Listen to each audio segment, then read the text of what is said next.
का गज़ल केंद्रित अंक, जिसमें मैंने बताया कि 115 गज़लकार की 150 गज़लें इसमें शामिल हैं।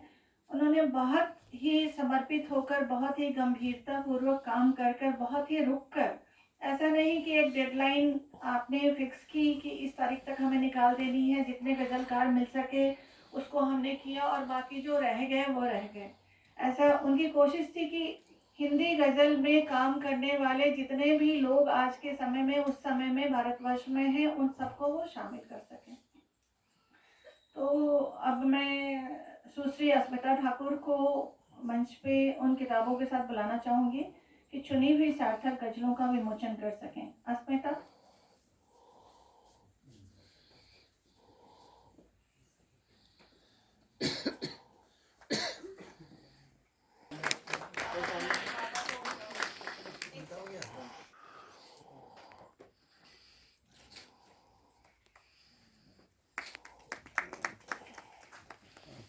इन 115 गज़लकारों में एक गज़लकार हमारे साथ सभागार में मौजूद हैं। सभी मुझे याद नहीं हो सकता है और भी हो, लेकिन मुझे याद आया और आदरणीय कमलेश भट्ट कमल जी ने मुझे वादा भी किया था कि इस मौके पे मैं रहूँगा। तो मैंने आज उनको फ़ोन किया कि सर आपकी भी एक गज़ल है इसमें, क्यों ना आप अपनी गज़ल इस अंक का आप ज़रा इस मौके पर सुनाएं। उन्होंने कहा कि नहीं, मैं सुनाऊंगा ज़रूर लेकिन अपनी नहीं, शिवशंकर मिश्र जी की सुनाऊंगा। लेकिन मैं अभी भी सर पर छोड़ती हूँ कि जो भी कविता, जो भी गज़ल आपको इस मौके पर सुनाना चाहें, तो पहले मैं आपको आमंत्रित करती हूँ एक गज़ल सुनाने के लिए। आयोजन बहुत ही भावुकता भरा आयोजन है। पूरा मिश्र परिवार यहाँ पर उपस्थित है, सिवाय डॉक्टर शिवशंकर मिश्र के। और ऐसा कम होता है कि किसी साहित्यकार के दिवंगत हो जाने के बाद उसके परिजन इतना बेहतरीन किस्म का आयोजन करें, एक साथ 6 किताबों का विमोचन कराएं। इसके लिए अरुणिमा कमल जी विशेष धन्यवाद की पात्र हैं, और उनका पूरा परिवार जो इस कार्य में उनके सहयोग में लगा रहा, वो भी धन्यवाद का पात्र है। मैं भी सिद्धांत का थोड़ा पक्का हूँ, तो मैं शिवशंकर मिश्र जी की गज़ल प्रस्तुत करूँगा, अपनी गज़ल नहीं प्रस्तुत करूँगा। ये गज़ल जो हमें अरुणिमा जी ने उपलब्ध कराई है।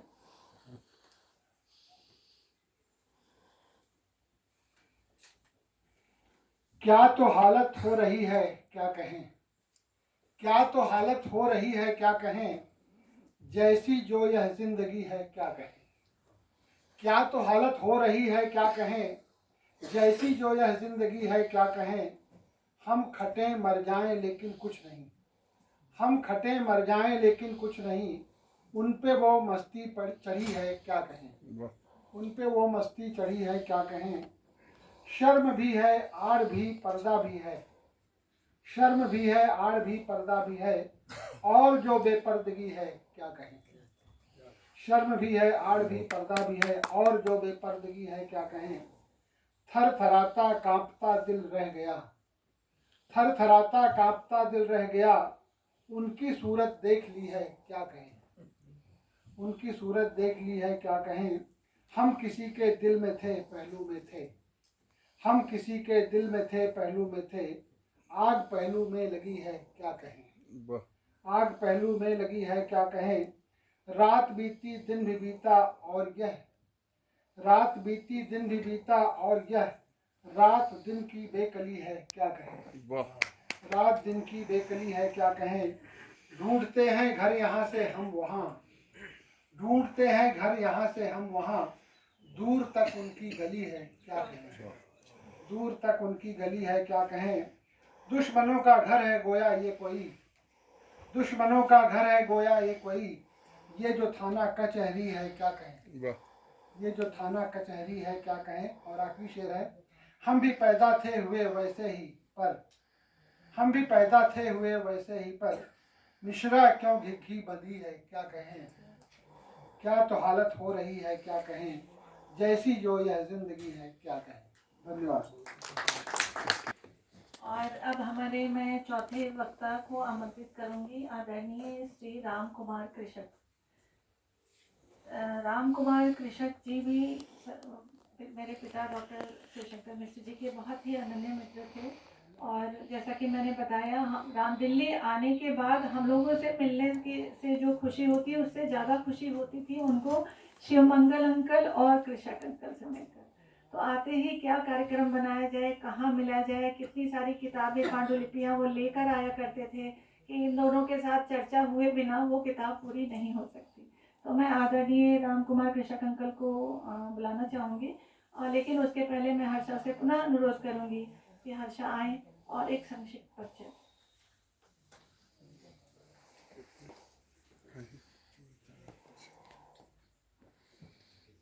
राम कुमार जी के बारे में चंद पंक्तियाँ। इनका जन्म 1 अक्टूबर 1983 को अमरोहा मुरादाबाद जनपद के गांव गुलड़िया में हुआ था।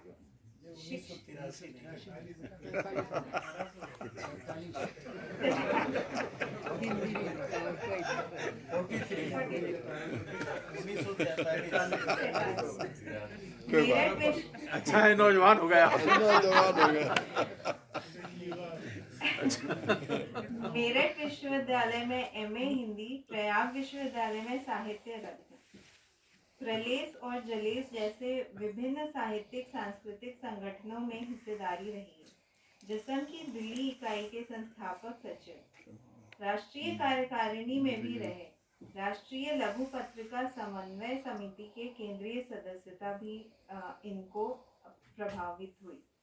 प्रकाशवीर शास्त्री स्मृति पुरस्कार, हिंदी अकादमी दिल्ली, सारस्वत सम्मान, इंडो रशियन लिटरेरी क्लब नई दिल्ली, साहित्यिक कृति सम्मान हिंदी अकादमी दिल्ली, अदम्बी संगम अमरोहा, नई धारा रचना सम्मान पटना और कबीर सम्मान मुजफ्फरपुर, संतराम बीए साहित्य सम्मान शाहजहांपुर, पंडित वज्रलाल द्विवेदी साहित्यिक पत्रकारिता सम्मान भोपाल, दूरदर्शन के केंद्रीय निर्माण विभाग द्वारा व्यक्तित्व एवं कृतित्व को लेकर वृत्ति चित्र का निर्माण और प्रसारण, केंद्रीय विश्वविद्यालय हैदराबाद से कविताओं पर शोध कार्य, कुछ और विश्वविद्यालयों से भी कविताओं पर काम, कल्पांत और क्रमशः के व्यक्तित्व एवं कृतित्व केंद्रित विशेषांक, अलाव और नई पौध नामक पत्रिकाओं का संपादन प्रकाशन, कई अन्य महत्वपूर्ण पुस्तकों का संपादन और पुस्तक श्रृंखलाओं में संपादन सहयोग रहा है। राम कुमार जी को मैं मंच पर आमंत्रित करना चाहूँगी। सभी साथियों,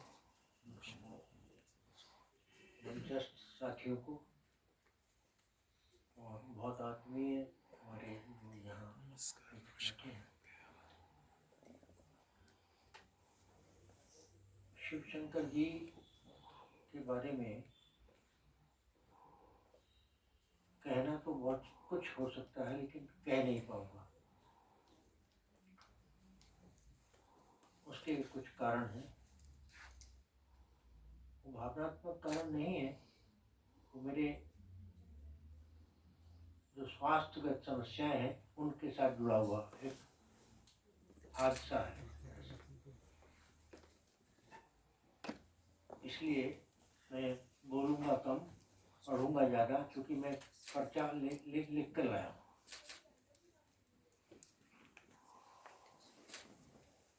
बहुत सारी यादें हैं, लेकिन मिश्र जी जिस तरह के व्यक्तित्व थे, जो व्यक्तित्व रहा उनका, बहुत आत्मीयता के साथ उनका मिलना होता था। जिन भी साथियों के साथ उठना बैठना था या नए साथियों के साथ जुड़ना होता था,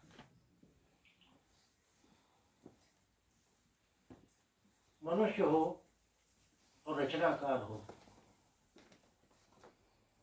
ये दोनों गुण, ये दोनों महत्वपूर्ण बातें उनके साथ थोड़ी सी संगसात करने के बाद ही पता चल जाता था कि उनका व्यक्तित्व कितना गहरा और कितना व्यापक है।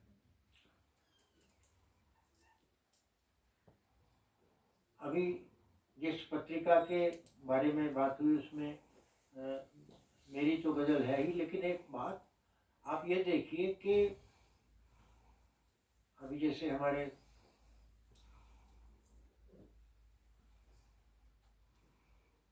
जो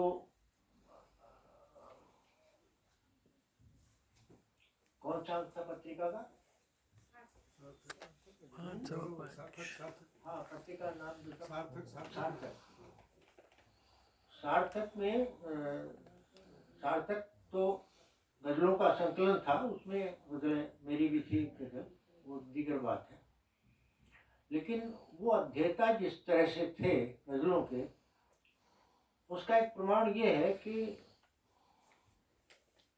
जो हिंदी गज़ल की भूमिका नाम की किताब है, जो बहुत मूल्यवान किताब है, अगर गज़ल पर कुछ आलोचनात्मक काम अगर हुआ, लोग कर पाए या करने की मनस्थिति में वो हो रहे, तो उसमें बहुत सारी ऐसी चीज़ें हैं जो हिंदी गज़ल को बुनियादी तौर पर किस तरह देखा जाए और किस तरह रखा जाए, उसके अरूज को लेकर भी, उसके अंतर्वस्तु को लेकर भी, तो वो बहुत कुछ देती है वो किताब। और बहुत प्राइमरी क्लास की किताब नहीं है वो एमए और एमए के बाद वाली जो पढ़ाई होती है उसकी किताब है, उसके लिए किताब है। मिश्र जी से मेरा पारिवारिक संबंध रहा और उठना बैठना भी रहा, वो भी हमारे घर आए। सादतपुर जो गांव है, गांव था, अब भी गांव है लगभग वो, तो नागार्जुन जी वहाँ रहते रहे बहुत दिन। और बहुत सारे वरिष्ठ हमारे जो लेखक हैं, जो प्रेरक रहे हैं, वो भी वहाँ रहे। तो उनका सानिध्य मिला और वो मिश्र जी जैसे हमारे लेखक, गज़ल गो और तमाम विधाओं में उनकी आवाजाही थी और वो मूल्यवान रही है। तो वो आए, सादतपुर में चलूँगा, सादतपुर घर खरीदूँगा मैं, और एक प्लॉट वगैरह एक दो देखे घर पर, तो हमारे सुशील थे साथ में, तो वो चाहते थे कि गांव देहात जो है, महानगरीय जो सभ्यता है, उससे थोड़ा अलग हटकर अगर हम कहीं रहने कुछ दिन का मौका मिले तो बहुत अच्छा लगेगा। तो खैर मैं बहुत नहीं कह पाऊंगा क्योंकि दिक्कत है। मैं जो लिख कर लाया हूँ उसको मैं थोड़ा पढ़ लेना चाहता हूँ, क्योंकि पढ़ने में आसानी है, बोलने में दिक्कत है। और इसके लिए मैं क्षमा चाहता हूँ आप सबसे। कुछ बातें ऐसी होती हैं जो परेशान करती हैं।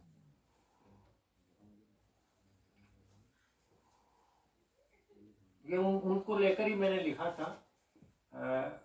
संक्षिप्त था, 15-20 मिनट का ये टिप्पणी है।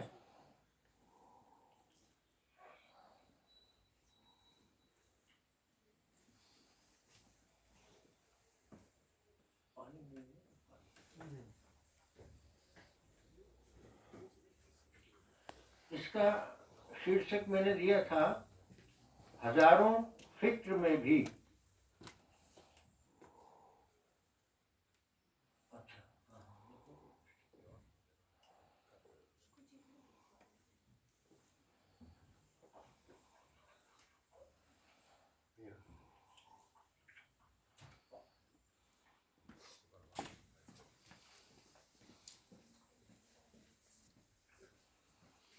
तो मिश्र जी को अपना श्रद्धा बहुत याद करते हुए, श्रद्धा सुमन के रूप में ही ये है।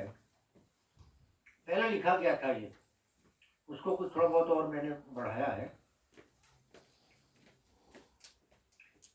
हजारों फिक्र में भी, उन्हीं की शेर की एक पंक्ति की भी अर्धाली है। हिंदी गजल जिस काव्य परंपरा का निर्वाह करते हुए 21वीं सदी तक आई है, उसमें अमीर खुसरो, कबीर, भारतेंदु, निराला, त्रिलोचन, शमशेर और दुष्यंत की ही नहीं, कुली, कुतुब शाह, वली दखनी, मीर, गालिब, फैज और फिराक जैसे शायरों की भी उपस्थिति है। उर्दू गज़ल से अल्पाधिक भिन्न होते हुए भी वह उससे विच्छिन्न नहीं है। इसके पीछे जहाँ एक और हिंदी और उर्दू का एक प्राण, दो शरीर होना है, वहीं इन दोनों भाषाओं बल्कि एक ही बोली, खड़ी बोली के बोलने और लिखने वालों की समान जीवन स्थितियां, स्वप्न और संघर्ष भी हैं। हिंदी गजल अपनी जनता के इसी जीवन जगत का जीता जागता बयान है। जीता जागता इसलिए कि गजल की शिल्पगत खूबियों का यथासंभव निर्वाह करते हुए भी उसने उसकी कथ्यगत रूढ़ियों को स्वीकार नहीं किया। यही स्वाभाविक था, क्योंकि कोई भी विकासमान साहित्यिक विधा अपनी परंपरा से पोषित ही नहीं होती, उसका विकास भी करती है। गजल के इस विकास का श्रेय निश्चय ही इसके अनेक समर्थ गजलकारों को जाता है। वरिष्ठ साहित्यकार डॉक्टर शिवशंकर मिश्र ऐसे ही गजलकार थे, बल्कि गजल के गहरे जानकार भी। ऐसा कम होता है, लेकिन वे थे। हिंदी गजल की भूमिका नामक उनकी आलोचनात्मक कृति इस दिशा में मील का पत्थर है। उसमें उन्होंने गजल के इतिहास और वर्तमान, शिल्प और सरोकार पर उल्लेखनीय कार्य किया है। संदर्भतः हिंदी गजल की समकालीनता को रेखांकित करता हुआ उनका यह शेर, कोठी कोठा कोठी पर्दा चिलमन, छोड़ के बाहर आई गजल, चाक जिगरले दामन चिथड़े, आज सड़क पर आई गजल। भाषा हो या भाव, मिश्र जी का यह शेर गजल की जिस ऐतिहासिक यात्रा की ओर इशारा कर रहा है, उसमें उसका कल भी मौजूद है और आज भी। कल तक वह जिस भोगवादी आभिजात्य की बंदनी थी, आज उसी से मुक्त होकर श्रमशील संस्कृति की संगिनी है। चाक जिगर और दामन चिथड़े जैसे शब्द युग्म उसे उस अभावग्रस्त जन से जोड़ रहे हैं जो सड़क पर है, और यह सड़क उसे जीवन यापन और व्यवस्था परिवर्तन दोनों के संघर्ष से जोड़ती है। शब्दों को अपने समय संदर्भ में इस तरह अर्थव्यंजक बना देना ही गजल की खूबी है। फिराक साहब के शब्दों में कहें तो गजलों के अच्छे शेर व्यापक होते हैं, उनकी पहुंच दूर तक होती है। गजलों की फुटकर पंक्तियों में जितनी भरपूर बात कही जा सकती है, उतनी भरपूर बात और तरह से कहना कठिन है। गजल का हर शेर अपनी दुनिया आप बनाता है। उसमें ऐसा जादू होता है कि जीवन की अनेक परिस्थितियों या अनेक प्रसंगों में, अनेक अवसरों पर, अनेक पारस्परिक संबंधों और व्यवहारों पर वह लागू हो जाता है। एक बार सुन लेने पर वह बराबर हमारे दिलों में चुटकियां लेता रहता है। उर्दू कविता, पृष्ठ 11। निश्चय ही कविता का हमारी व्यावहारिक दुनिया में हमारे साथ होना बड़ी बात है। यही उसकी सार्थकता है। गजलों और नज़्मों ने, दोहों और गीतों ने इसे बारहा प्रमाणित किया है। इसके बावजूद हिंदी में अभी तक गजल को साहित्यिक मान्यता नहीं मिल पाई। जन स्वीकृत रचना रूपों को लेकर हिंदी आलोचना की अपनी रूढ़ियां हैं। ऐसे काव्य रूपों की ओर देखते ही उसे अपने अभिजनवादी शासन आसन से नीचे आने का डर सताने लगता है, और अपनी वर्ग दृष्टि के गोलमोल के खुल जाने का भी। साफ बोलने वाली कविता अक्सर ही आलोचकों को चुप करा देती है, लेकिन गजल जैसा काव्य रूप हिंदी आलोचना के समक्ष कई और चुनौतियां भी पेश करता है। वह उसकी सरल सी दिखने वाली रूपगत विशेषताओं की विश्लेषण पद्धति से अपरिचित है। निराला, त्रिलोचन, शमशेर जैसे बड़े कवियों की कविताओं पर तो वह बोलती है, उनकी गजलों पर नहीं। इसी तरह दुष्यंत के एक कंठ विस्पाई पर तो बातें होती हैं, जबकि साये में धूप पर उसकी चुप्पी नहीं टूटती। हाल फिलहाल थोड़ी ही सही, लेकिन हिंदी आलोचना इस मुद्दे पर अपनी आलोचना से बच नहीं सकती। पिछले 50 वर्षों में उसने हिंदी कविता का जो अधूरा या खंडित मूल्यांकन किया है, भविष्य में उसका दुरुस्त किया जाना अपरिहार्य है। आकस्मिक नहीं कि शिवशंकर मिश्र जैसे गजल गो न सिर्फ पायदार गजलें रचते रहे बल्कि उन पर गंभीरता से काम भी करते रहे। साहित्य के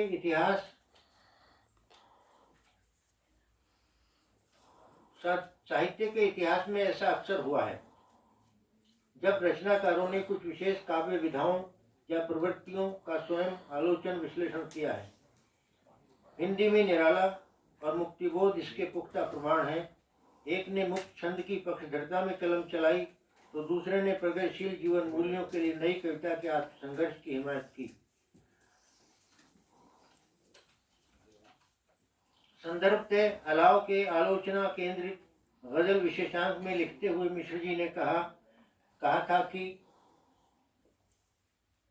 अगर उर्दू में गजल 400 वर्षों का इतिहास लांघ चुकी है तो हिंदी में भी शताधिक वर्ष पूरे कर चुकी है, लेकिन अभी भी इसकी कोई नियमित आलोचना परंपरा नहीं बन पाई है।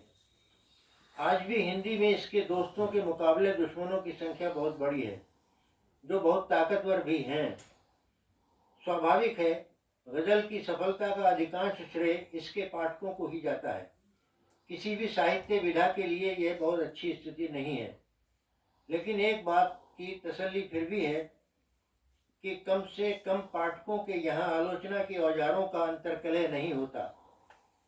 अगर बेईमानी का सवाल न उठाया जाए तब भी जिंदगी का बेलाग सच इसको ज्यादा बांधता है और मैं भी अलग अलग अपना अपना सच आपस में बांट लेने की बजाय एक एक सच के एकत्र और अभिषम करने के पक्ष में ही अधिक हूँ। स्वप्न से स्वप्न और यथार्थ से यथार्थ के बीच जो संघर्ष व्यक्ति में दिन रात जारी रहता है, उसी के विशिष्ट क्षणों, मनस्थितियों, अनुभवों, पक्षों, विचारों और निर्णयों की आग और धुएं को मिलाकर मेरी गजलें भी बनी हैं। अलाव पृष्ठ 405। गौर से देखिए तो समकालीन हिंदी गजल भी आत्मसंघर्ष के दौर से गुजर रही है। उर्दू कविता के गजल जैसे उत्कृष्ट काव्य रूप की तमाम बुलंदियों के बावजूद उसने अपने वजूद को पहचाना है।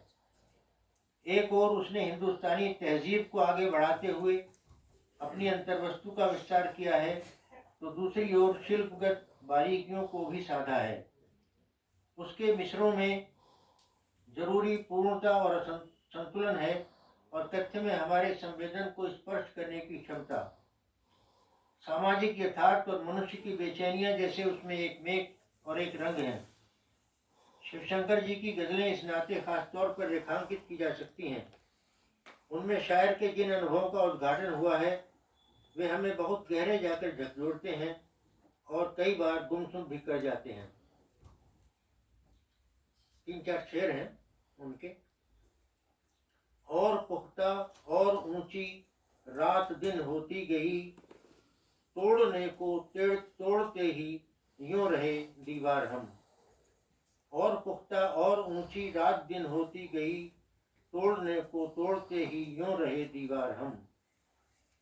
बंद कर वे घरों में टहलते हैं, थरथराती खौफ से हर चिटकनी है। डोलती हैं मौत से मिलकर हवाएं, हर तरफ कुछ हादसे की सनसनी है। एक और शेर है। बहुत हैरान हूं मैं, यह मुझे आखिर हुआ क्या है। हजारों फिक्र में भी चैन, यह जो है भला क्या है। इस शेर को दोबारा पढ़ता हूँ तो मेरे आसपास घटित जो हो रहा है उसको लेकर। बहुत हैरान हूं मैं, यह मुझे आखिर हुआ क्या है। हजारों फिक्र में भी चैन, यह जो है भला क्या है। उपरोक्त शेर मिश्र जी के फिक्र फन की जो बानगी पेश कर रहे हैं, संदर्भ इनके चाहे जितने अलग हों, रंग एक है। खास बात यह है कि उदास करते हुए भी ये हमें हालात के प्रति उदासीन नहीं करते। शायर ने यहाँ जो दृश्य विधान रचा है उसे प्राय हम हर तरफ देख सकते हैं और उसके अपने भीतर जारी मानवीय उथल पुथल को भी।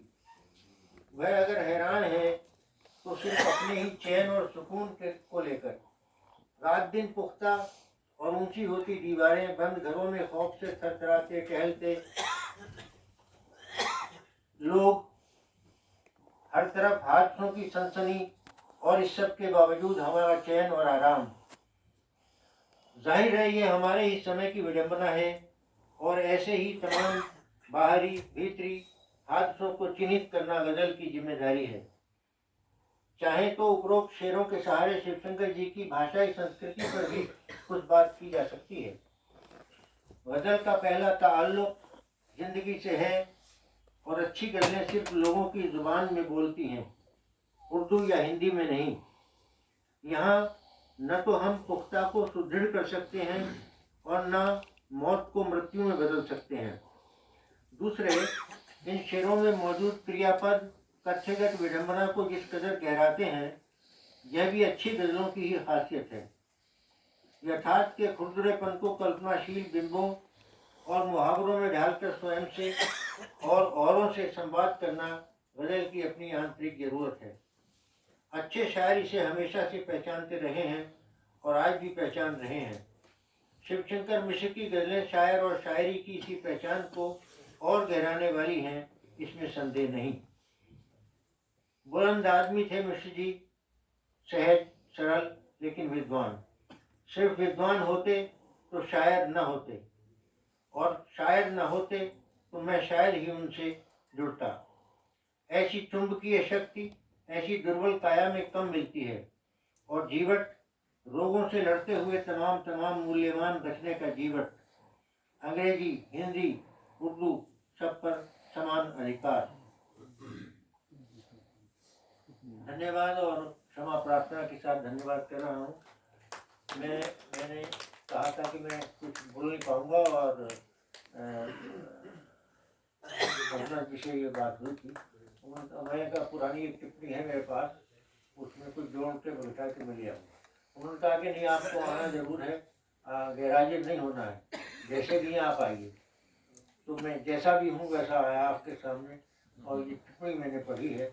मैं बहुत आभारी हूँ आप सबका कि आप यहाँ मौजूद हैं और मुझे सुन रहे हैं। मैं चाहता हूँ शिवशंकर जी के बारे में कुछ कहना होता तो मैं जरूर कहता, लेकिन माफ़ी चाहता हूँ। धन्यवाद। बहुत धन्यवाद आदरणीय श्री राम कुमार कृषक जी। और मेरे लिए नाम लेना भी मुश्किल होता है, क्योंकि मैं बचपन से ही अंकल कह के ही बुलाती रही हूँ, लेकिन औपचारिक मंच है और मैं सचमुच आभार व्यक्त करती हूँ कि दोनों श्री शिवमंगल सिद्धांतकर और श्री राम कुमार कृषक बहुत अस्वस्थता की स्थिति में भी आज अपने मित्र की स्मृति समारोह में आज उपस्थित हुए और हमारा मान बढ़ाया। हमारी अब आखिरी किताब रह गई है साहित्य के कुछ सार्थक अनुभव, लेकिन मैं आपसे बस बताना चाहूँगी कि जैसे कि मैंने सोशल मीडिया के विभिन्न मंचों से बताया था कि आज डॉक्टर अनामिका देवी यहाँ आने वाली थी और त्रिवेंद्रम में थी, और पहले जैसे कि बात हुई थी कि वो आज ही की सुबह दिल्ली आना था उन्हें, लेकिन त्रिवेंद्रम में ही किसी शादी के समारोह में किसी मौके से वो जरा फिसल गई और उनके पैर में ऐसी मोच आ गई कि उनका दिल्ली आना ही स्थगित हो गया। फिर भी वो अफसोस करते हुए उन्होंने एक अपना ऑडियो रिकॉर्डिंग भेजी है इस मौके के लिए, वो मैं आप सभी के साथ साझा करना चाहती हूँ।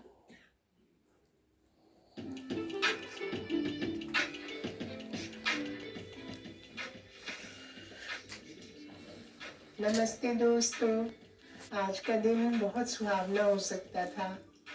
मैं आपके साथ बैठी होती, मदन जी, ज्योतिष जोशी, प्रियदर्शन, अरुण कमल, इनके बीच बैठी हुई मैं कितनी खुश होती, मगर पाँव चोट खा गया है और बिस्तर पर बैठी मैं अफसोस ही कर सकती हूँ कि इतनी सुखद गोष्ठी में मैं शामिल नहीं हो सकी प्रत्यक्ष। जीवन में ज़्यादातर चीज़ें प्रत्यक्ष हो नहीं पाती, परोक्षता का एक आयाम लेकिन अनंत की ओर भी खुलता है। पंडित शिवशंकर मिश्र की जो रचनाएं मेरे सामने से गुजरी, वो सोचने को विवश करती हैं कि हमारे समय में जो सचमुच समर्पित प्रतिभाएं होती हैं वो कस्बों में अपना जीवन बिताती हुई गांव और बड़े शहर दोनों के बीच के द्वंद्व किस तरह से खोल पाती हैं।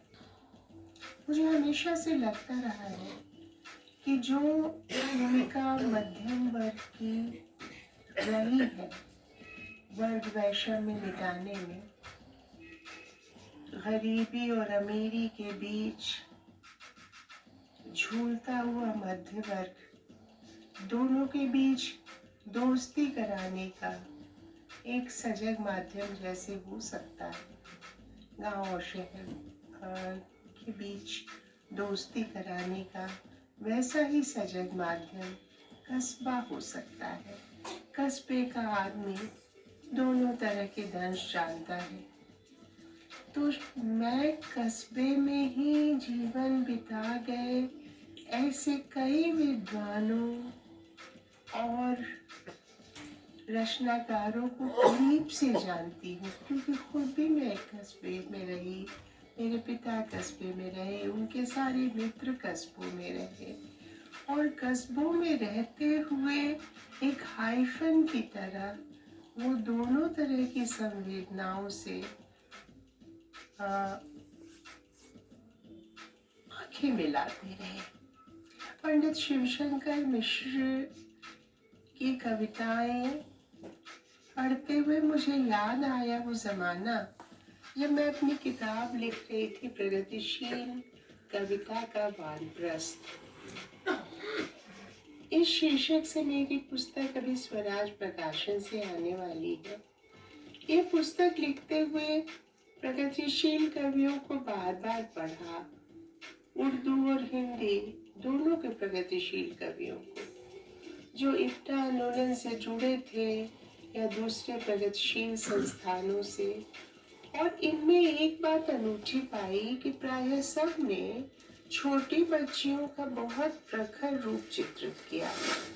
त्रिलोचन की चंपा हो या नागार्जुन की गुलाबी चूड़ियां, केदारनाथ सिंह से मदन कश्यप और मदन वात्स्यायन तक, सबके यहाँ जो बच्चियां हैं परम तर्कशील और भोली जिद से इतराती हुई।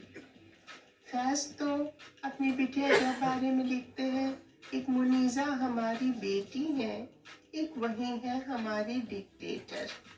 भविष्य की शिक्षा दी स्त्रियों का अग्रकथन, उनकी फोरग्राउंडिंग यहाँ साफ दिखाई देती है। ऐसा मुझे साफ लगा इन कवियों को दोबारा पढ़ते हुए, खासकर घर, पत्नी और बच्चियों के निवेदित इनकी कविताएं पढ़ते हुए, कि भविष्य की स्त्री मैं चुप रहूंगी वाले सिंड्रोम से ग्रस्त नहीं होगी। टैगोर की मिनी की तरह अपने पक्ष पर बजिद रहेगी वह।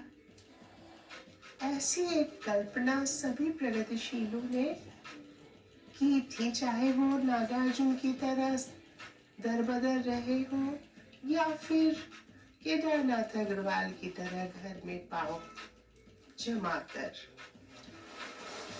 मेरे लिए ये समझना बहुत आसान है कि लगातार पढ़ते लिखते रहने वाले एक उदार चित्त कवि पिता की बेटी, उनके अवसान के बाद स्मृतियां और अनछपे या अधछपे उनके लेख और कविताएं कैसे बटोरती है, किस मनोव्यथा से बटोरती है। मेरा घना तादाद में अरुण कमल से बनता है कि इन्होंने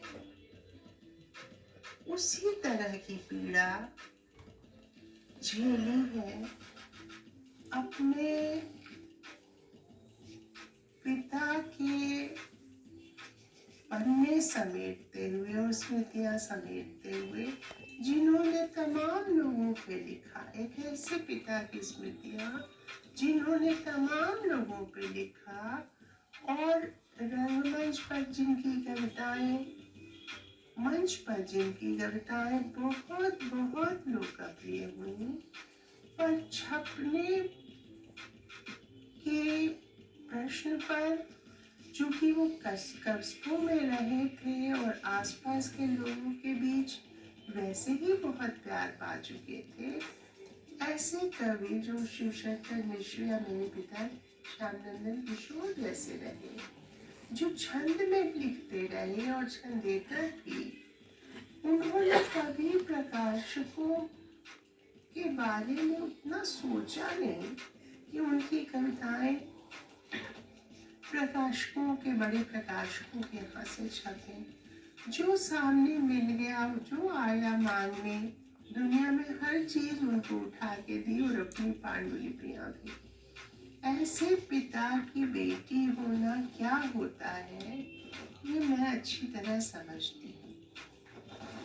इसलिए आज मेरा आने का बहुत मन था कि इसको मैं अरुण कमल, जिसका नाम रखा पिता ने, इसको एक बार मिलके गले तो लगा लूं, जिसने अपनी माँ के साथ मिलके उनकी चीजें समेटी है जो वो स्वयं ही समेट नहीं पाए।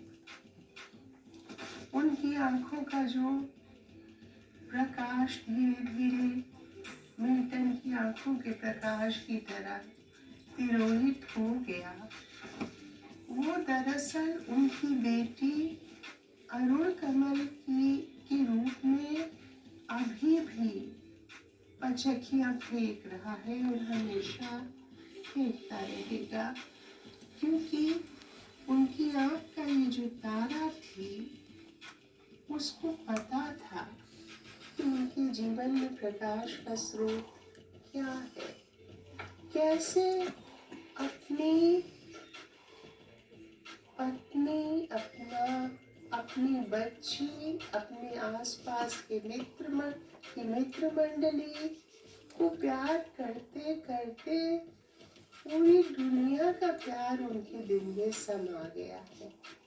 जित देखो तित लाल की स्थिति उनके यहाँ कैसे बन गई है, कैसे एक व्यक्ति के बहाने सारी दुनिया अपने अपने ढंग से उनकी अपनी होती चली गई है।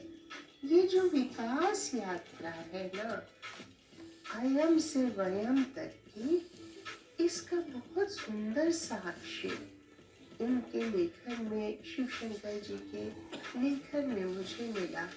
और इस तरह की तमाम प्रतिभाओं, प्रियदर्शन की माँ भी इसी तरह लिखती रही, मेरे पिता भी इसी तरह लिखते रहे, आसपास के लोगों के प्रेम से नहाए हुए, लेकिन कभी भी उस तरह से समेट के अपनी चीजें प्रकाशित नहीं कराई जैसे हम करा पाते हैं। उनके जीवन में व्यावसायिकता का उतना कोई अर्थ नहीं था, क्योंकि आसपास के लोगों से वो बहुत सराहे जाते थे, बहुत प्यार पाते थे, बहुत परितृप्त उनका जीवन था, लेकिन परितृप्त भी था।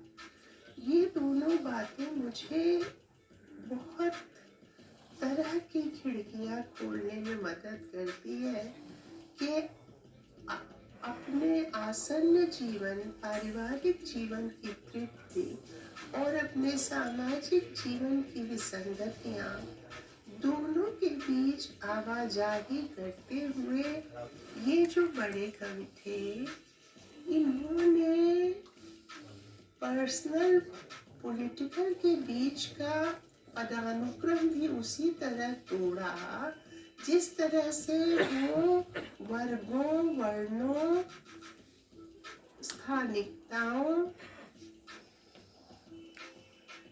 जातियों नस्लों के बीच का पदानुक्रम तोड़ना चाहते थे।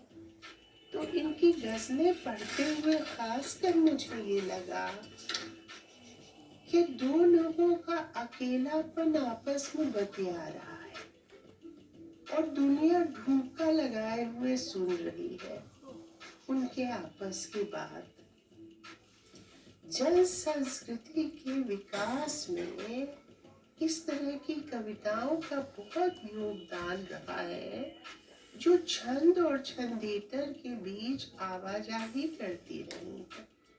समय के सत्य के सजग भाष्यकार के रूप में हम गजल गो और गीतकारों को रख सकते हैं, जिनके बारे में दुष्यंत ने कहा कि मैं जिसे ओढ़ता बिछाता हूँ, तो वो जो ओढ़ते बिछाते हैं और उसी खाट पे जिस पे कभी गद्दा नहीं लगा, वो कविताएं और कविता की पुस्तकें खोले जीवन भर रह गए। ऐसे कवियों में अन्यतम हैं हमारे शिवशंकर मिश्र जी, और जीवन में माइक्रोकॉस्म तक की यात्रा माइक्रोकॉस्म से शुरू करके इन्होंने जैसे की उसके उदाहरण इनकी गजलों में खासकर आपको मिलेंगे।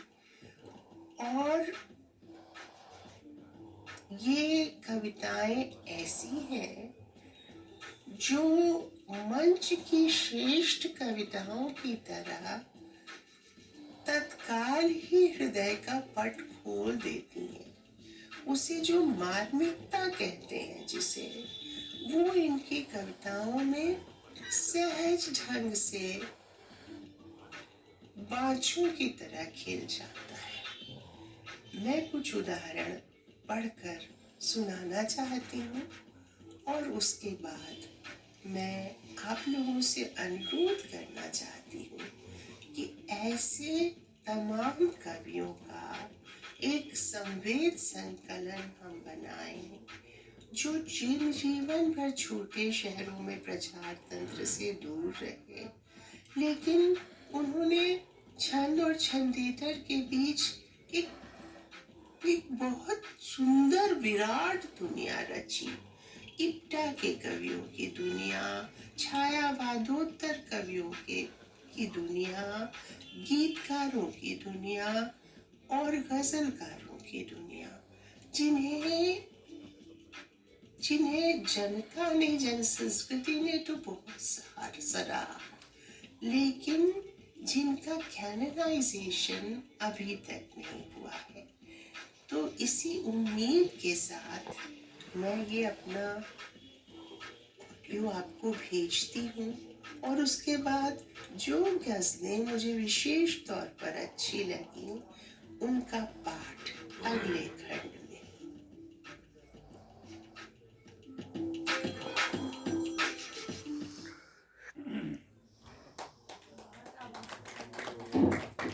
बहुत आभार अनामिका दी का, उनका भी स्नेह मुझे मिलता रहा है, और मेरे पिता के साथ उन्होंने मेरे लिए भी दो पंक्तियाँ कह ही दी हैं जिसकी ज़रूरत नहीं भी थी, लेकिन बहुत प्यार और स्नेह से याद करती हैं स्वर्गीय डॉक्टर शिवशंकर मिश्र जी को भी। और अब हमारे आखिरी पुस्तक के विमोचन का समय है, साहित्य के कुछ सार्थक अनुभव। जैसा कि मैंने बताया, सार्थक पत्रिका के ही चुने हुए लेखों का ये सार्थक अनुभव सिर्फ डॉक्टर शिवशंकर मिश्र के सार्थक अनुभवों से जुड़ा हुआ नहीं है। इसमें 36 महान साहित्यकार के गहन अनुभव शामिल हैं, और बहुत ही अच्छी किताब है। विविध विषयों पर, विविध विधाओं पर केंद्रित, बहुत अच्छे लेखकों पर केंद्रित बहुत अच्छे लेख हैं इसमें। और इस 36 लेखों का संग्रह, साहित्य के कुछ सार्थक अनुभव, मैं प्रत्यक्ष मिश्रा से अनुरोध करूंगी कि वो इन किताबों को लेकर आए, जिनका विमोचन, ये हमारी आखिरी पुस्तक है आज की, छठी पुस्तक, साहित्य के कुछ सार्थक अनुभव।